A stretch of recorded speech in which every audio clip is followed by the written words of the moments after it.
हर खबर पर होगी आपकी पकड़। डाउनलोड कीजिए एबीपी लाइव ऐप।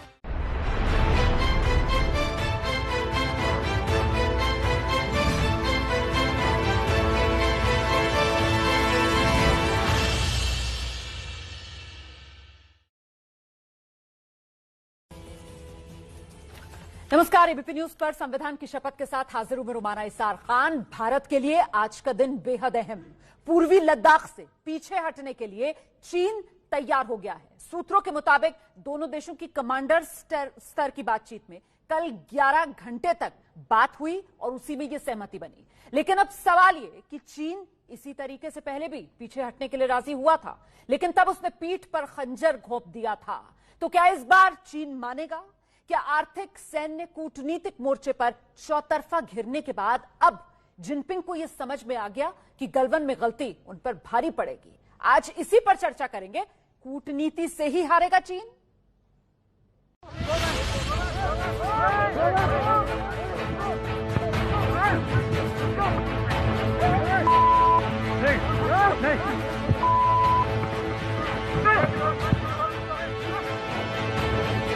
हम कभी किसी को भी उकसाते नहीं, लेकिन हम अपने देश की अखंडता और संप्रभुता के साथ समझौता भी नहीं करते।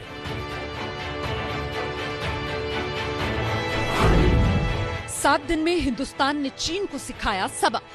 हमारे लिए भारत की अखंडता और संप्रभुता सर्वोच्च है और इसकी रक्षा करने से हमें कोई भी रोक नहीं सकता। जब चीन नहीं आया बाज, तो कूटनीति से भारत ने किया इलाज।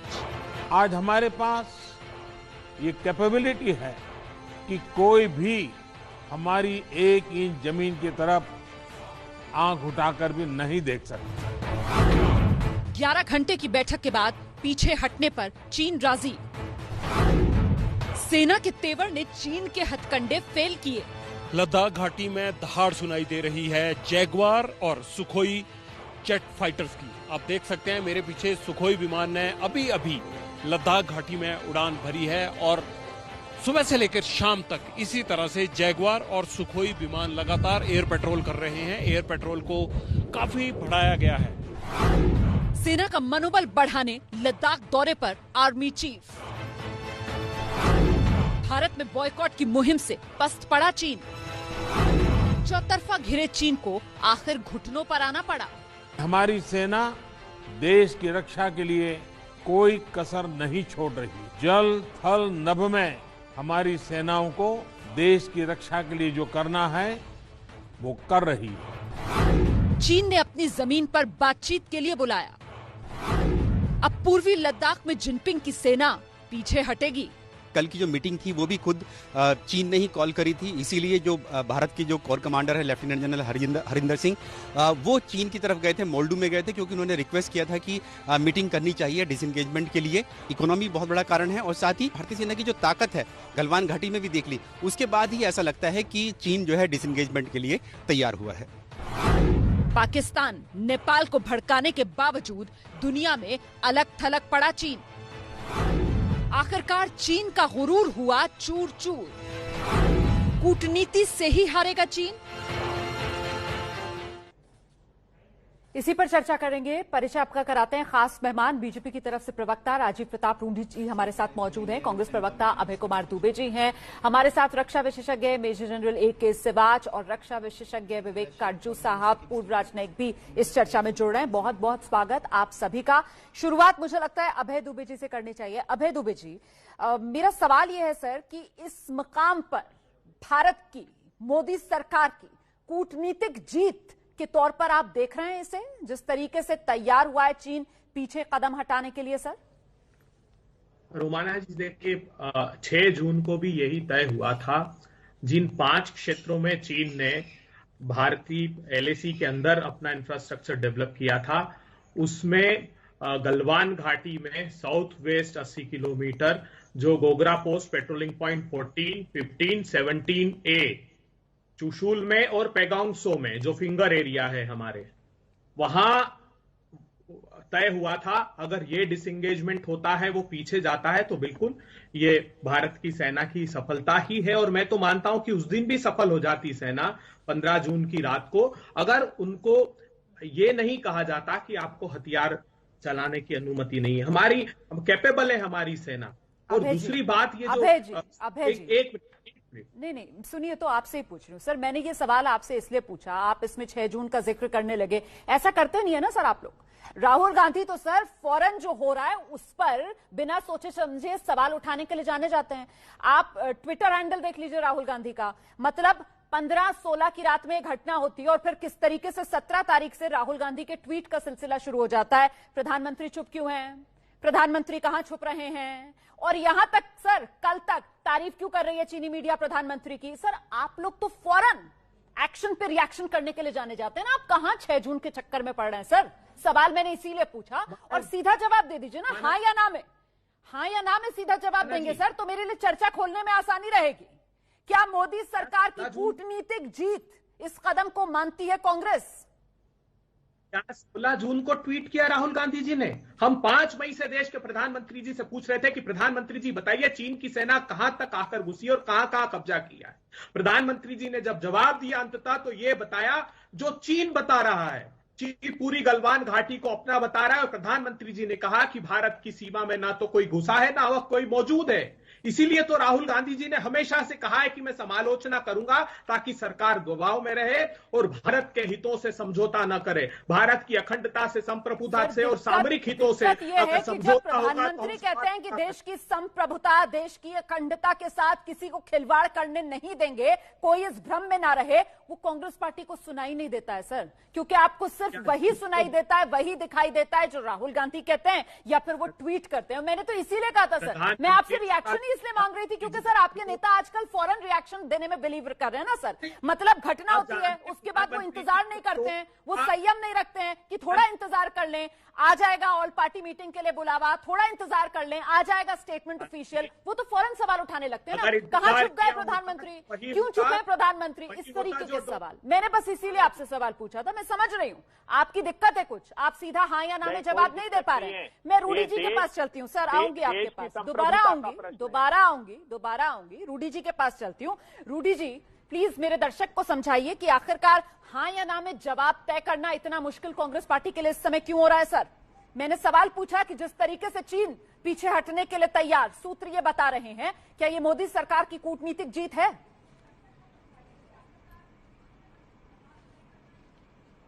देखिए, जैसे कि हम लोगों ने पहले भी क्या कहा रुमाना जी कि जो चीन के साथ कोई बॉर्डर नहीं है, कोई फेंसिंग नहीं है, कोई पोस्ट नहीं है, उसके अंदर कोई खंभे नहीं गड़े हुए हैं, और ये परसेप्शन है।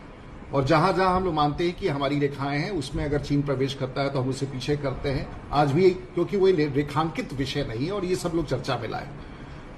ये अच्छी बात है कि दुबे जी कह रहे हैं भारत की फौज की सफलता है। चलिए इतना ही तो मान रहे हैं कि भारत की फौज, जिसे एक दिन राहुल गांधी ने कहा था कि हमने अपनी फौज को हथियार के साथ ना भेज के उन्हें मरने के लिए मारा, तो आज ये कम से कम स्वीकार कर रहे हैं कि उसी फौज ने एक कामयाबी प्राप्त की। तो ये बहुत बड़ी बात है कि भारत की फौज नहीं, इनके निशाने पर देश के प्रधानमंत्री, और भारत की प्रधानमंत्री कोई मन मोर्चे पर नहीं है, वो यहाँ जो भी उनको फीडबैक आता है फौज ही बताती है। कोई हम इंच टेप लेकर के कोई नेता या कोई भारत सरकार का मंत्री नहीं जाता, जो फौज बताती है। फौज का कोई स्पोक्स पर्सन नहीं होता है, और देश के फौज का सबसे बड़ा कोई स्पोक्स पर्सन है तो वो देश के प्रधानमंत्री हैं, जिन्होंने वक्तव्य दिया कि कोई हमारा पोस्ट, हमारे 1 इंच। और पहली बार भारत के इतिहास में कितने प्रधानमंत्री रहे चीन के साथ, पहले भी प्रॉब्लम्स होते रहे, नेहरू जी से लेकर के मनमोहन सिंह जी की सरकार के समय पहला प्रधानमंत्री ने कहा है कि अगर तुम हमारी तरफ देखोगे, निगाहें तुम्हारे आएंगी, हमारे जवानों की कुर्बानी नहीं जाएगी। और सीधा चीन को चुनौती देने वाला देश का पहला प्रधानमंत्री है। आप जो बात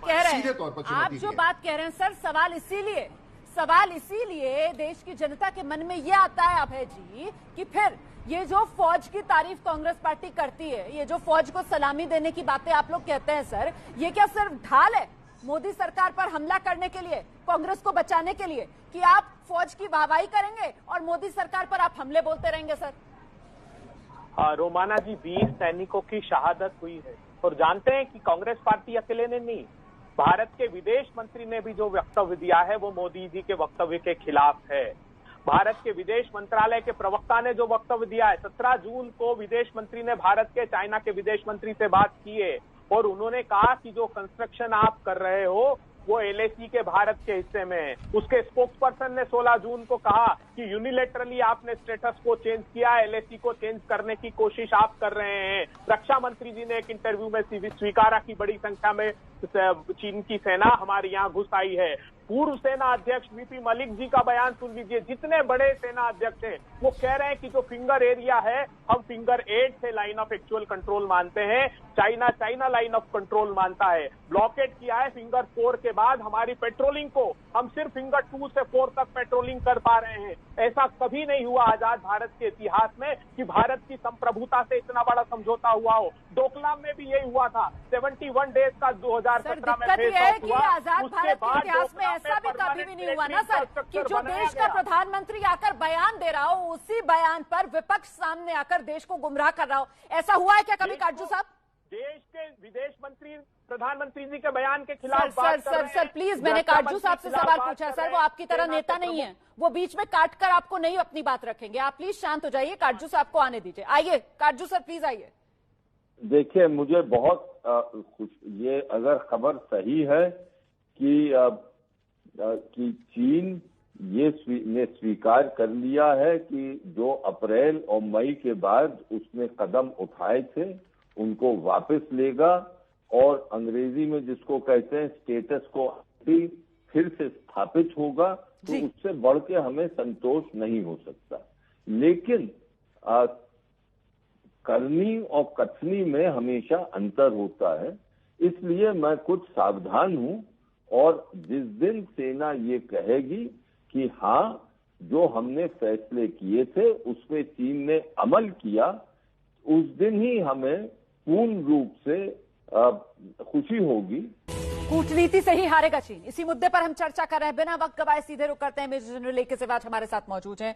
मेजर जनरल ए के सिवाच, एक दर्शक हैं जो मुझे सोशल मीडिया पर सवाल पूछ रहे हैं कि साहब 6 जून को भी तो इसी तरीके का समझौता हुआ था, उसके बाद 15 जून देखा देश ने, तो इस बार क्यों भरोसा कर लिया जाए चीन पर? सर बिल्कुल ठीक बोल रहा है, इसमें कोई शक नहीं है। इतना जल्दी बिलीव करना तो ठीक नहीं है, क्योंकि अभी डिसएंगेजमेंट के लिए तैयार होगा, ये एक बड़ी खुशी की बात है। पर ग्राउंड पे किस तरीके से सिचुएशन अनफोल्ड होगी, क्योंकि हमारा मुद्दा है कि स्टेटस को एंटी अपनाया जाए, जो कि मई 2020 था।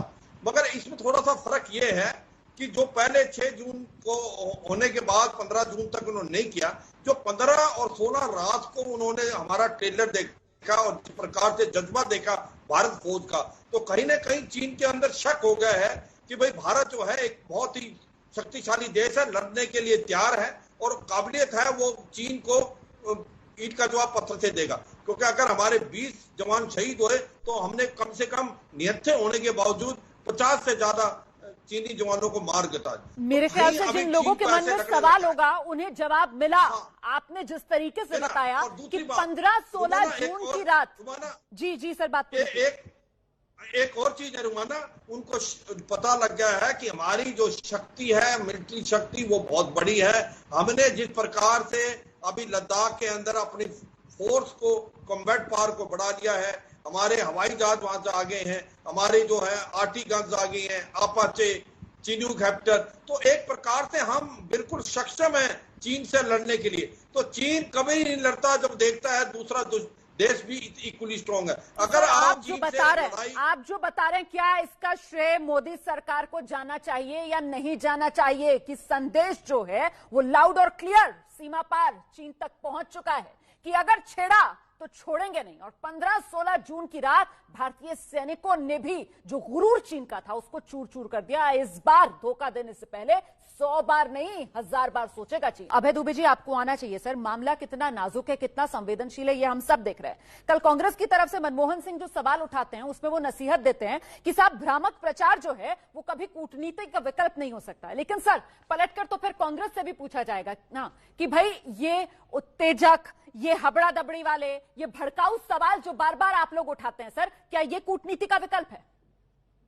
रोमाना जी देखिए, डोकलाम में जब हम लोगों ने सवाल खड़ा किया था उसके बाद सरकार ने इस बात को 5 मार्च 2018 को राज्यसभा में स्वीकारा, निर्मला सीतारमण जी ने, कि चीनी सेना ने वहां पर कुछ परमानेंट मिलिट्री इंफ्रास्ट्रक्चर बनाए हैं, ट्रेंचेस है, हेलीपैड्स है। 71 डेज का स्टैंड ऑफ था। अरे अभय दुबे जी, लगातार जब से चीन के मुद्दे पर मैं चर्चा कर रही हूँ सर, कमाल हो रहा है। कांग्रेस पार्टी कहती है 2020 में रहो, 2020 की बात करो, और आज मैं देख रही हूँ सर कांग्रेस पार्टी जो है वो इतिहास में जा रही है। ऐसा क्यों? बैकफुट पर आ गया। आज आप समझ रहे हैं कि कूटनीति के मोर्चे पर सर उत्तेजक, भड़काऊ, हबड़ा दबड़ी वाले बयान बिल्कुल कारगर नहीं है। आप क्या चाहती हैं? मैं बताती हूँ सर, हबड़ा दबड़ी वाले और भड़काऊ बयान में किसे कह रही हूँ मैं बताती हूँ सर।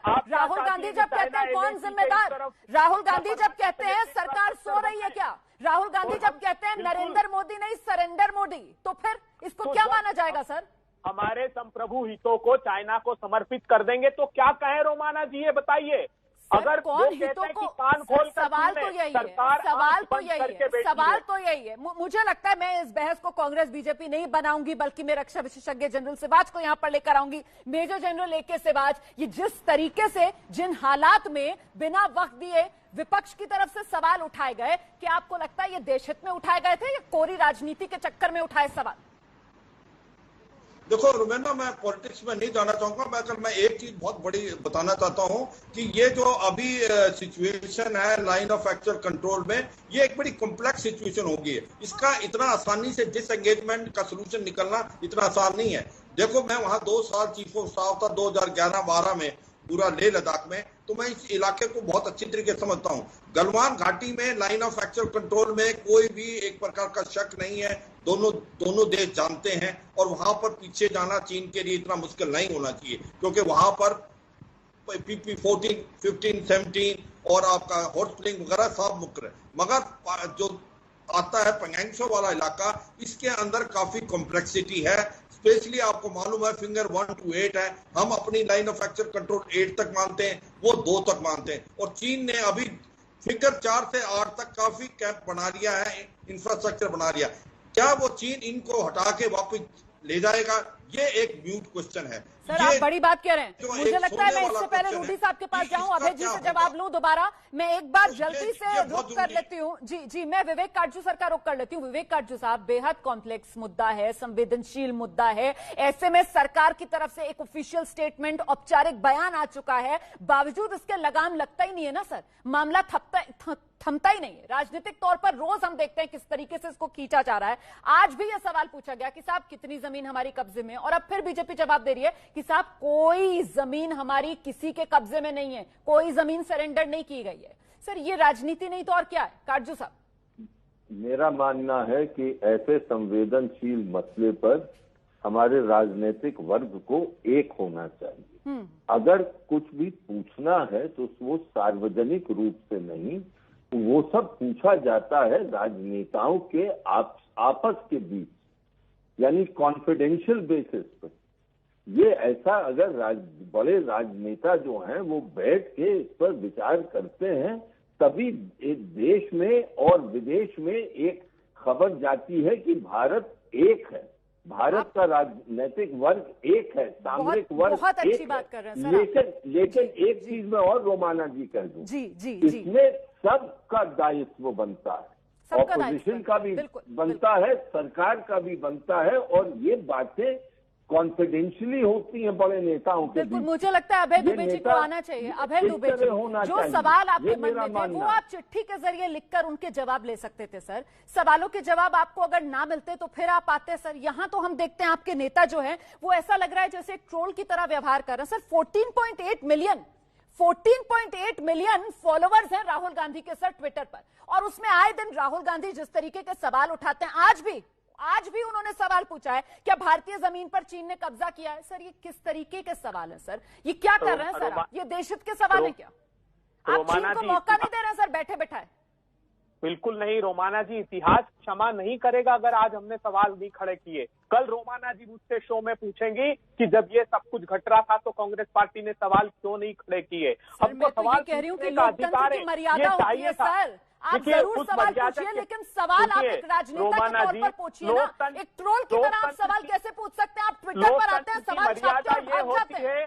कि देश का हमारा शीर्षस्थ नेतृत्व, हमारे भी प्रधानमंत्री जी है, हमसे ही झूठ कहें, ये मर्यादा होती है। हम चाहते थे, प्रधानमंत्री जी को चाहिए था कि पहले ही वो ऑल पार्टी मीटिंग बुला लेते और सबको कहते।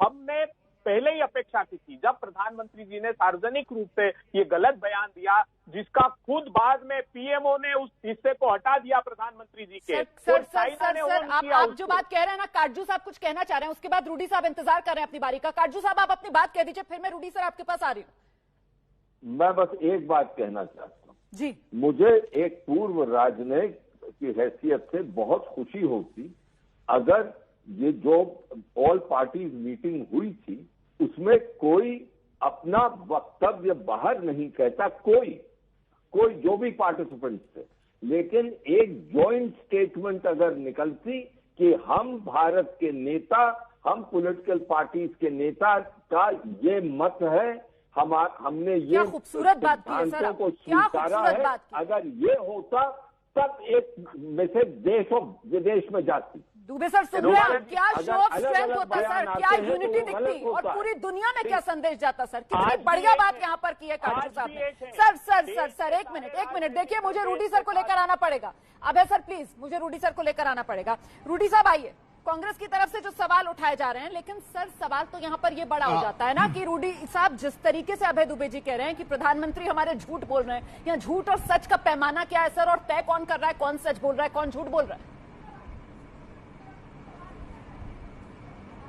ये बात ठीक इन्होंने कहा कि इतिहास कभी नहीं क्षमा करेगा। सचमुच इतिहास कभी नहीं क्षमा करेगा। 1950 से लेकर 60 तक 35,000 स्क्वायर किलोमीटर जब नेहरू जी प्रधानमंत्री थे उस दौरान चीन ने हमारा कब्जा कर लिया। फिर पाकिस्तान ऑक्युपाइड कश्मीर का भी लगभग 5,500 एकड़ जमीन चीन ने हमारा कब्जा कर लिया। कभी इतिहास माफ नहीं करेगा। कोई इन्हें रोका नहीं जा सकता है कि देश के प्रधानमंत्री झूठ बोल रहे हैं। ये शब्दों का उपयोग करके शायद इनको बल मिलता है, तो क्योंकि इनके नेता भी ऐसे वक्तव्य का उपयोग कर रहे हैं कि हमारे सिपाहियों को बिना हथियार के लड़ने के लिए भेज दिया गया और गलवान वैली हमारा कैप्चर हो गया, और क्यों नहीं ऑल पार्टी मीटिंग उस दिन कह रहे थे बुलाई गई। कहने लगे कि मीडिया की पेड चैनलों द्वारा ये समाचार फैलाया जा रहा है, और कहां प्रधानमंत्री छिपे हुए, अनाप शनाप बातें बोलते रह गए, और सरेंडर मोदी। और ये सब देखिए, कठिनाई है कि अगर कोई प्रवक्ता सेंसिबल बात भी करना चाहेगा तो एक प्रवक्ता को बर्खास्त कर दिया गया क्योंकि उसने राहुल गांधी को डिफेंड नहीं किया।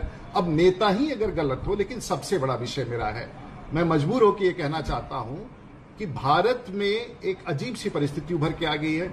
चीन को भारत में प्रवक्ता की जरूरत नहीं है। चीन के प्रवक्ता स्वयं कांग्रेस पार्टी भारत में बन करके भारत के फौज को उंगली दिखा रही है और चुनौती दे रही है और उसका अपमान कर रही है। इसलिए सबसे बड़ी स्थिति है, और उसमें इतिहास भी गवाह है किस प्रकार से एम्बेसडर के यहाँ राहुल जी जाके डिनर कर, जब डोकलाम चल रहा होता है तो उनके एम्बेसडर के यहाँ दिल्ली में खाना खाते हैं। रूडी साहब आप जब ये सवाल उठाएंगे, रूडी साहब आप जब ये सवाल उठाएंगे कि भाई चीन को अपने प्रवक्ता की जरूरत नहीं है, चीन का प्रवक्ता कांग्रेस पार्टी यहाँ पर बनी हुई है सर, फिर तो आप वही जबान बोल रहे हैं ना जो कांग्रेस बोलती है। कांग्रेस पलटकर कल से पूछ रही है कि साहब ये चीनी मीडिया जो है वो नरेंद्र मोदी की, प्रधानमंत्री की इतनी तारीफें क्यों कर रहा है। सर कांग्रेस तो ये कह रही है कि चीन को यहाँ प्रवक्ता की जरूरत नहीं है क्योंकि नरेंद्र मोदी खुद ही उसकी वकालत कर रहे हैं। देखिए वो हाथ उठाया हुआ है अभय दुबे जी ने, वो यही जवाब देने के लिए आपको इंतजार कर रहे हैं। अभय जी दे दीजिए, आप लोग अपना राजनीतिक हिसाब किताब पूरा कीजिए, फिर मैं बाकी मेहमानों का रुख करती हूं। देखिए ये सिर्फ प्रधानमंत्री जी ने दिल के दरवाजे हिंदुस्तान के लिए बाजार के दरवाजे भी खोले हैं। $60 बिलियन डेफिसिट हो गया है हिंदुस्तान का। मोदी जी सुनिए, आप आज जो आत्मनिर्भर भारत का नारा आप दे रहे हैं, पहले हिंदुस्तान के हर घर में चाइना का माल भेज अगर कोई बोलना चाहे, एक बार समाप्त कहाँ हुआ है मेरा। कांग्रेस को मोदी सरकार की कूटनीति पर कहीं कोई शक तो नहीं रह गया है अभय जी? देखिए हम गए किस उद्देश्य से हैं ये समझ लीजिए। S-400 anti missile air defence system हमको रशिया से चाहिए, जिसको उसने डिले कर दिया है, और चाइना को वो पहले ही प्रोवाइड कर चुका है और हमको दूसरे देशों के साथ बंच कर दिया है। इसलिए रक्षा मंत्री जी चर्चा करने गए कि हमको जल्दी दिलाइए। मिग और सुखोई के स्पेयर्स भी हमको चाहिए तत्काल, उसकी भी हमने डिमांड की है। ये समझना पड़ेगा कि चाइना रशिया में की टाई इन दिनों बहुत मजबूत हुई है। कैसे उसने वेस्ट ईस्ट रशिया और साइबेरिया में सबसे बड़ा युद्ध अभ्यास 1981 के बाद किया है। तो हमको स्ट्रेटेजिकली एक नए पोलराइजेशन के साथ डील करना पड़ेगा। और मोदी सरकार नया पोलराइजेशन क्या रूडी साहब? ये तो 1962 में भी हुआ था ना, एक तरफ भाई एक तरफ दोस्त, कहीं तो खड़ा नहीं हुआ था रूस। तो फिर नसीहत अभी भी कांग्रेस की तरफ से आप ही के लिए है सर, मोदी सरकार के लिए ही है।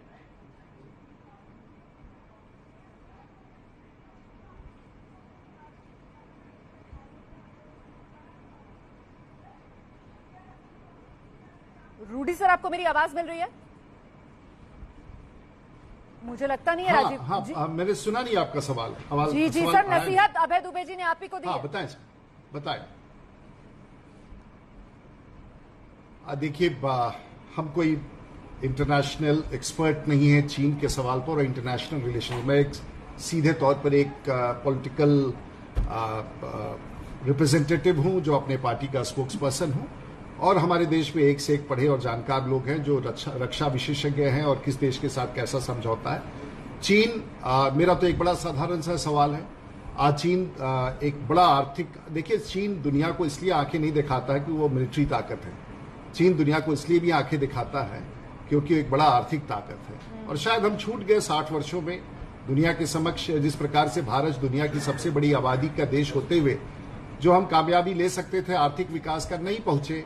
और इसके कारण ये चुनौती है। और इसीलिए अगर देश के प्रधानमंत्री ने आत्मनिर्भर भारत की बात की, इकोनॉमिक फ्रंट पर भी चुनौती देने की बात की, चीन कभी भी किसी दुनिया के किसी देश से मिलिट्री ताकत से नहीं डरेगा। अगर वो डरेगा तो अगर आर्थिक चुनौती उसके सामने आएगा तो वो डरेगा। और मैं इतना समझता हूं कि भारत बहुत बहुत धन्यवाद आप सभी का इस चर्चा में शामिल होने के लिए। समय मेरे पास आज इतना ही है। तो कुल मिलाकर कूटनीतिक मोर्चे पर कहीं ना कहीं घेराबंदी करके आर्थिक और सैन्य दबदबा दिखाकर ही चीन को मुंहतोड़ जवाब दिया जा सकता है।